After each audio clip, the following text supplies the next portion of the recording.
Kennedy! Have you thought about what I said to you before? I'd really appreciate it if you gave me an answer sooner rather than later. Do you mean the money? I thought I already made it pretty clear I wouldn't be giving you anything. I don't remember saying no.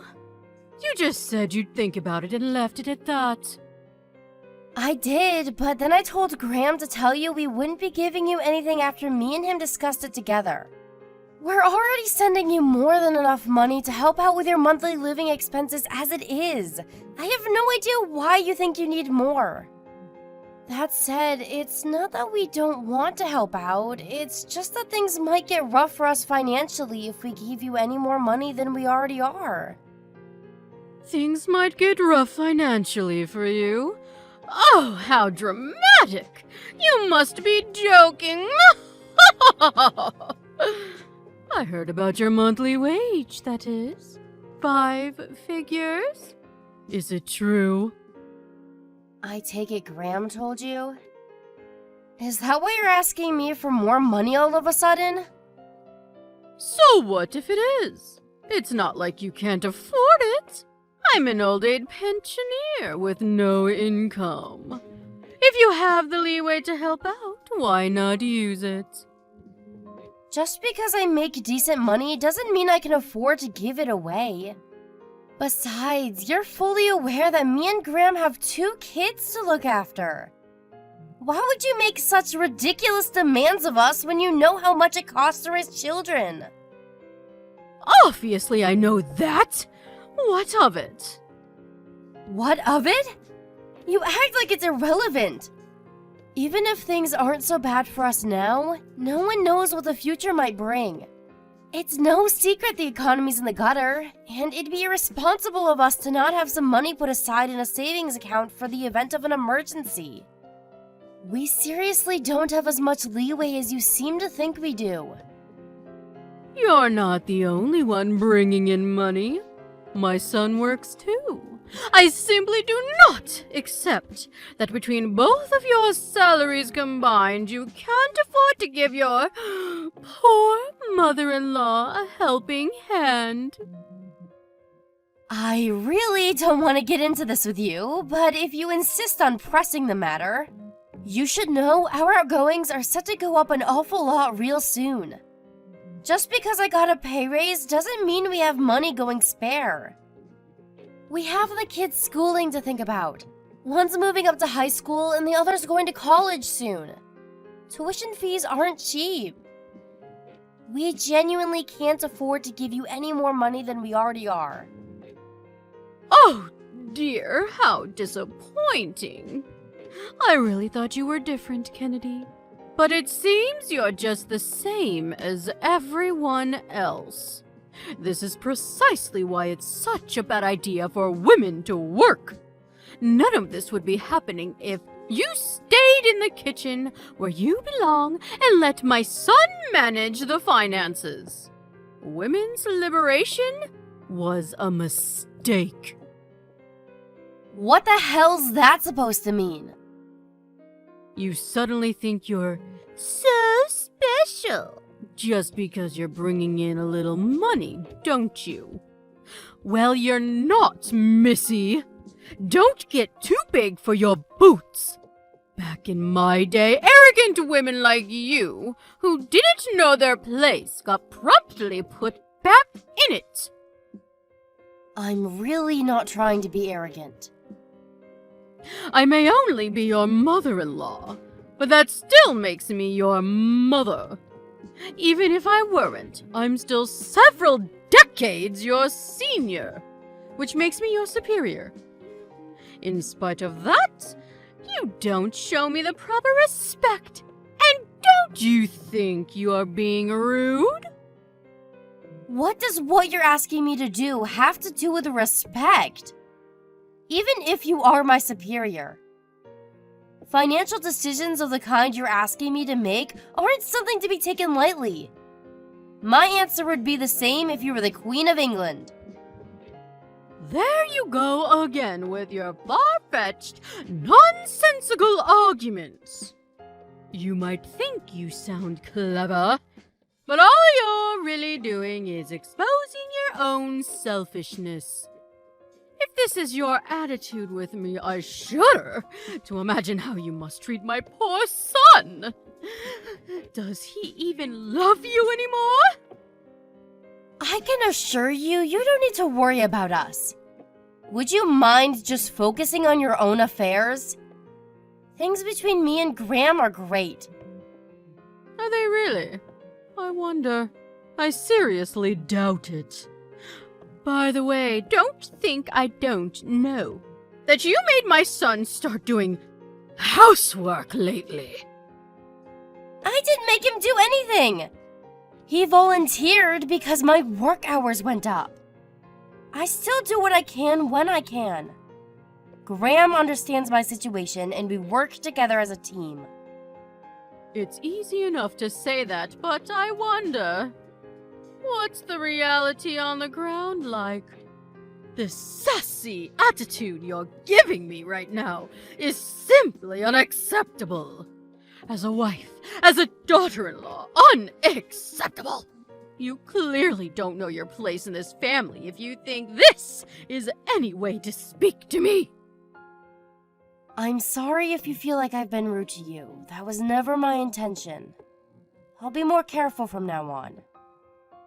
More empty promises. This is why it was a mistake for women to leave the kitchen. I'm sick of hearing your empty promises. How about you put your money where your mouth is and quit your job? I really can't afford to do that.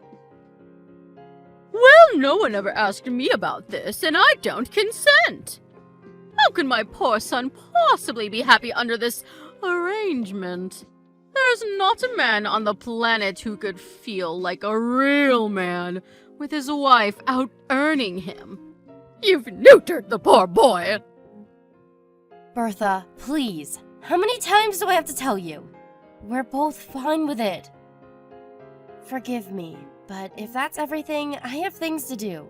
I need to prepare dinner for later and get ready for work.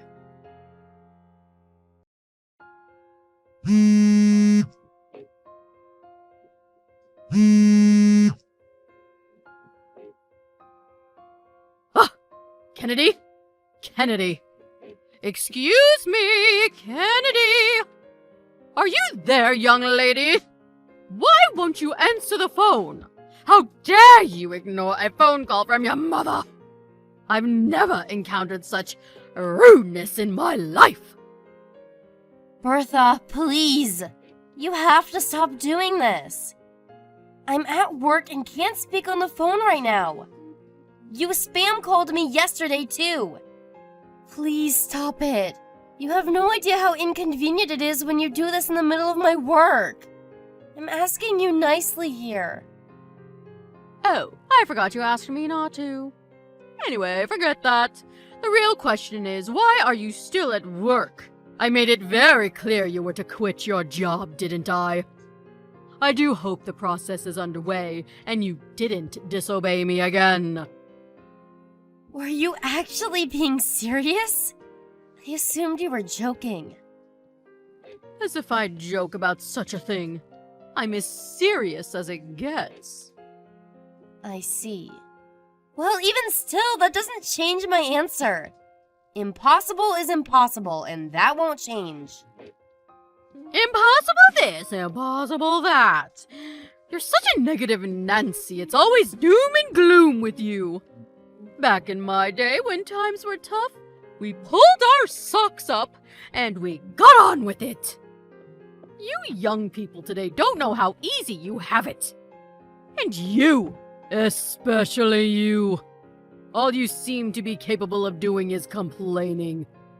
I'm reaching my wit's end with you, young lady. You should know I won't carry on tolerating this forever. There's nothing for you to tolerate. I never agreed to quit my job in the first place. Even if, for argument's sake, I was considering quitting my job, you wouldn't be part of the discussion because it has nothing to do with you. Blah, blah, blah. Here we go again with the same old nonsense. I've said it before, and I'll say it again. But if you don't hurry up and change your ways, my son's going to end up hating you. Don't worry. Graham's a decent man. There's no way he'd be petty enough to hate me over something like this. How can you be so sure? You have no idea what he really thinks of you. You have no idea what he really feels deep down. If that were the case, I'm sure he'd speak to me about it. In any case, it has nothing to do with you. How dare you! Why, you little brat! I oughta... You're the cockiest, most impertinent, most arrogant little upstart I've ever met in my life! You would have gotten the belt back in my day for this. You're lucky the world's gone soft. I've had it with you. Quit your job this instant! Why would I do that? That would make 0 sense. Back in my day, a wife's place was in the kitchen and bedroom. She served her husband unquestioningly while keeping her head down and her mouth shut. She did what she was told when she was told it. And she liked it. But you, you don't know the first thing about being a proper wife. Not only are you so shameless that you actually think it is acceptable to work a job and make money, but you have the nerve to speak down to your mother-in-law like you rule the roost on top of it. I feel nauseous. The world's gone mad. Why are women so obsessed with acting like men all of a sudden? This isn't how a wife should behave. You need to change your ways right now. Jesus, Bertha, we're not in the Stone Age anymore. The world's a different place now. I don't think I rule the roost, and neither does Graham. And isn't that exactly the point? There are no dictators in our relationship. We're equal partners. Don't preach to me about how times have changed, whether it's 567 BC or 2023. A good wife is a good wife. I don't approve of your behavior one bit. It's a wife's duty to serve her husband. You should be making my son feel like a man, not a little boy. How dare you earn more than him? I can't take this anymore. This is pointless. I'm going back to work. Oh, no you don't! I'm not done with you, young lady. You're not the one who decides when this conversation ends. If you're so upset, you should be talking to my husband, not me.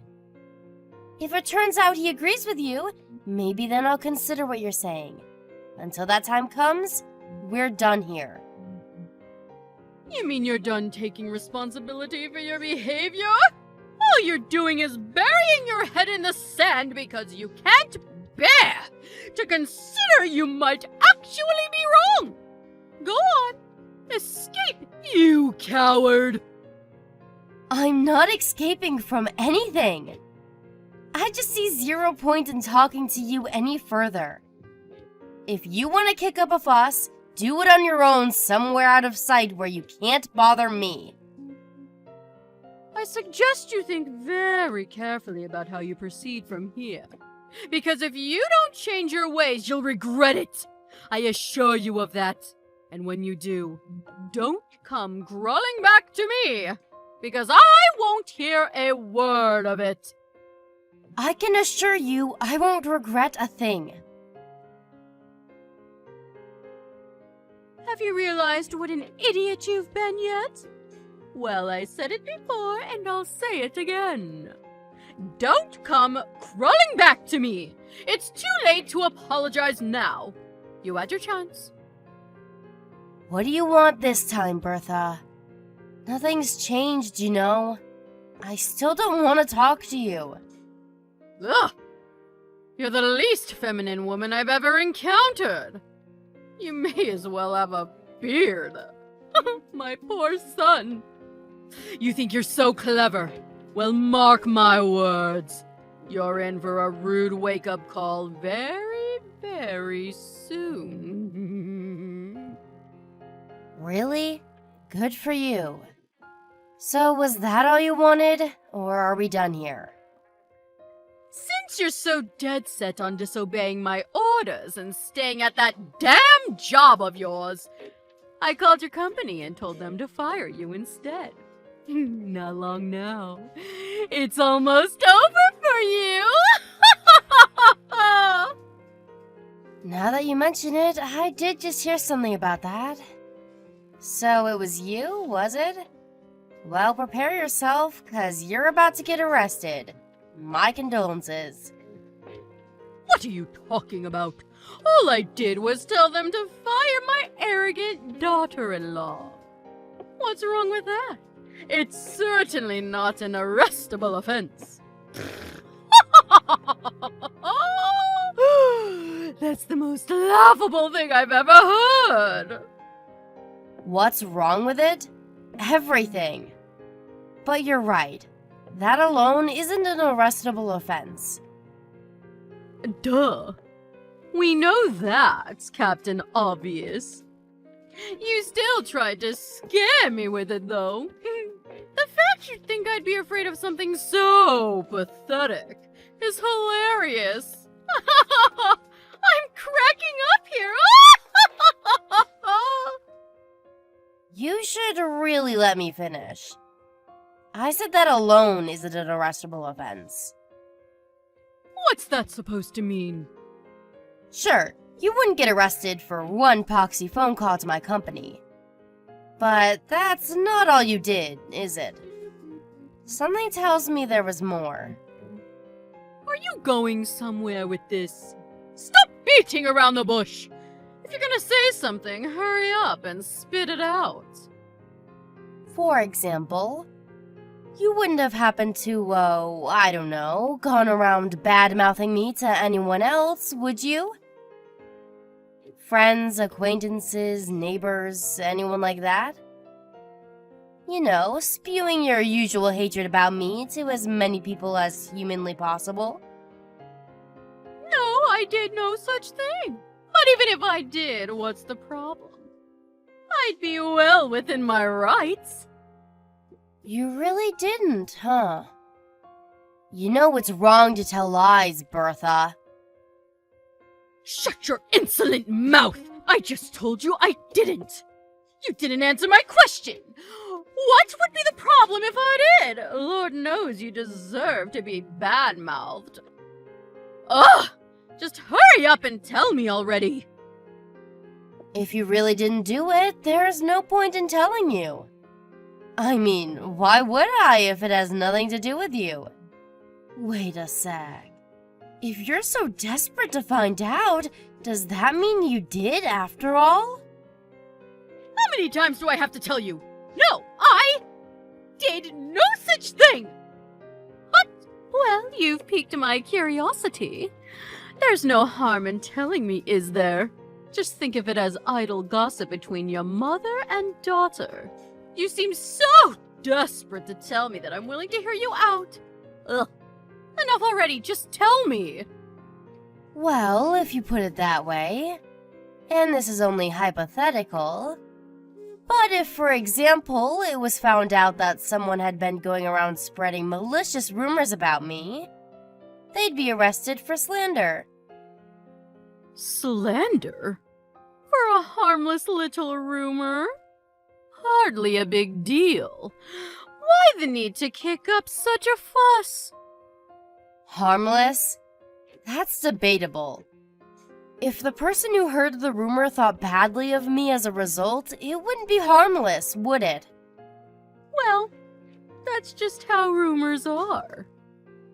Anyway, and again, this is all hypothetical, of course, but if the person who heard the rumors about me then went on to tell others, my detractors would continue to grow more numerous, and the lie would spread exponentially, would it not?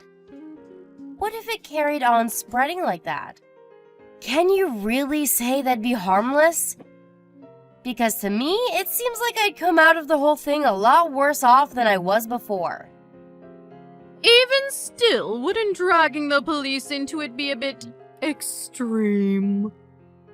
If the rumor spread, can you say with 100% certainty there wouldn't be any negative consequences regarding my job? Of course there wouldn't. What a load of partial nonsense! You can be such a drama queen sometimes. My friends and neighbors have nothing to do with you. Can you say with 100% certainty that the friends of those friends and neighbors have nothing to do with me? What if Graham worked at the same company as one of them? What if one of their daughters was one of my clients? In that case, do you seriously think someone who'd heard such a rumor would have any interest in doing business with me? Surely that would be just an issue of their own prejudice. If someone decides to treat you that way based on something they heard through idle gossip, then the problem lies with them. But they wouldn't hold that prejudice if not for the person who spread the rumor in the first place. Which is why that person bears the most responsibility. As a result, that person would be the one who gets arrested. Do you understand now? There's something I need to go and check. You'll have to excuse me, but I'm going now. Oh, really? That's a shame. I'm in a great mood today. I was hoping we could chat a little longer. But if you have urgent business to attend to, I guess it can't be helped. Yes, I'm sorry. I simply have to take care of this. Speak later.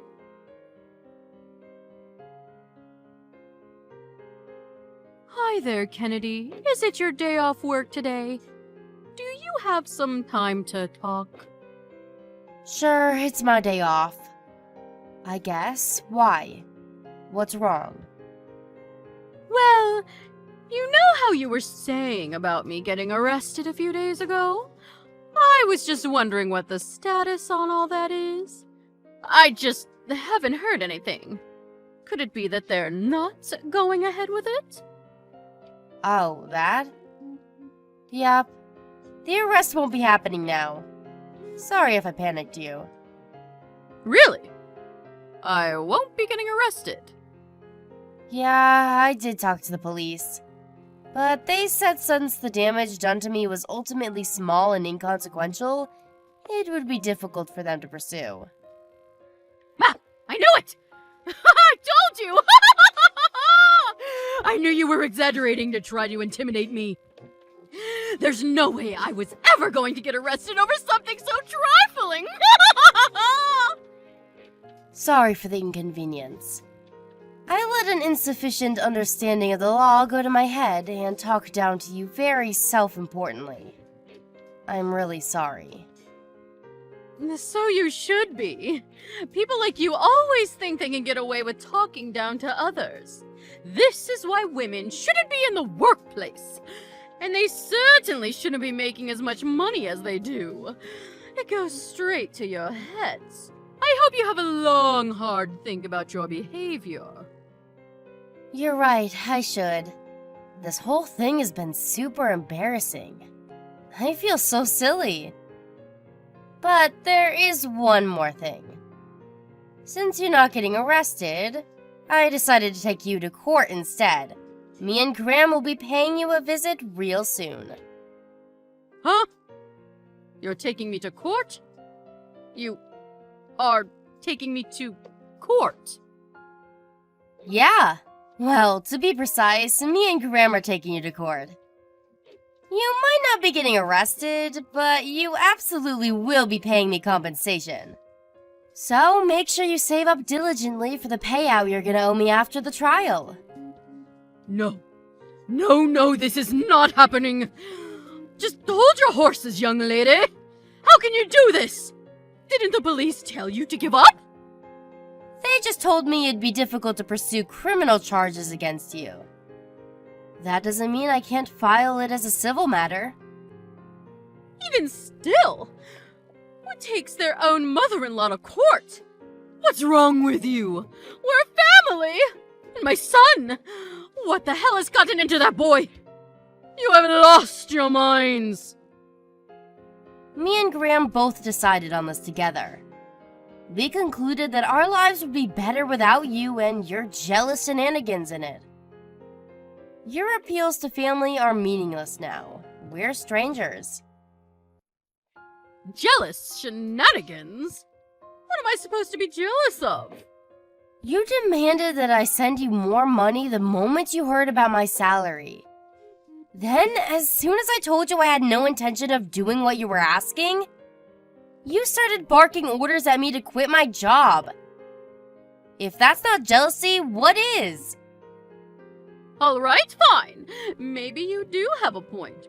But still, isn't taking me to court going a step too far? Surely if you have grievances with me, you should just tell me? What happened to a good old-fashioned argument? Why the hell do we have to do it in front of a judge? Would you have stopped if I'd have aired my grievances? Of course I would. I'd never do anything to upset my beloved daughter-in-law on purpose. Liar.